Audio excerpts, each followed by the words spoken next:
E pa, dragi naši, sezona je lubenica i mi smo jedva čekali da probamo prvu lubenicu iz našeg vrta. Ništa tako savršeno ne osvježava za vrućeg ljetnog dana kao lagano ohlađena kriška lubenice.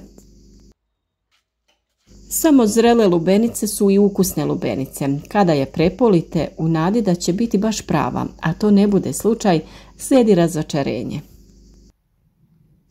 O uzgoju smo već govorili i sa vama podijelili sve potrebne informacije. Sada je vrijeme da kažemo i poneku riječ o tome kako prepoznati pravi trenutak za berbu lubenice. Ista dilema muči i one koji lubenicu kupuju, pa u trgovini pokušavaju odgonetnuti koja bi mogla biti najbolja i najukusnija.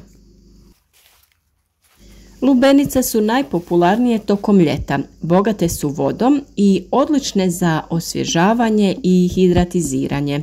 Kako bi ubrali plod u pravom trenutku, potrebno je promatrati biljku, jer postoje nepogrešivi znakovi da je pravi trenutak za berbu.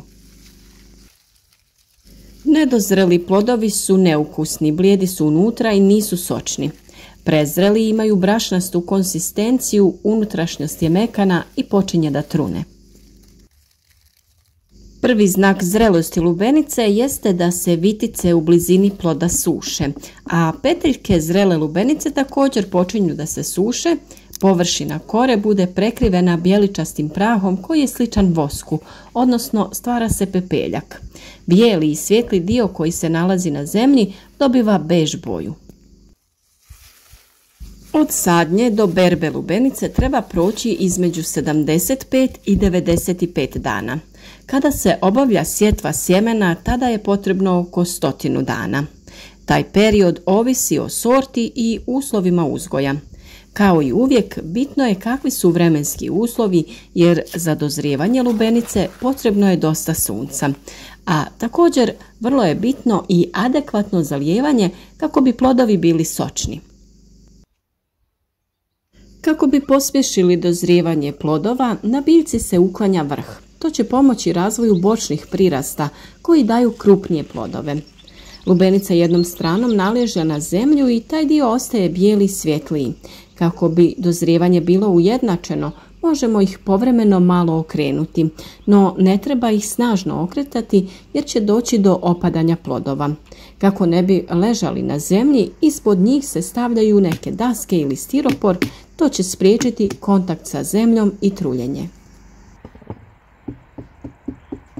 U posljednjoj etapi sazrijevanja isključuje se navodnjavanje. Takve lubenice neće biti previše vodenaste, a njihov plod će imati više šećera i biti će slađi sa razvijenijim okusom. Kod zrelog ploda površina kore je glatka, dok zeleni imaju hrapavu. Možemo noktom zagrebati lako površinu kore kada je lubenica zrela.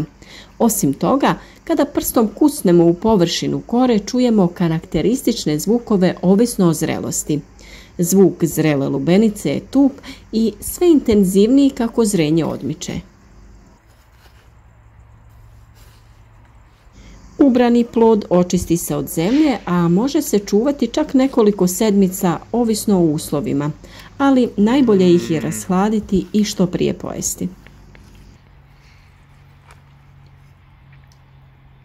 Osim što je osvježavajuća, lubenica je jako korisna za naše zdravlje, tako da vam preporučujemo da je konzumirate što više dok god traje njena sezona.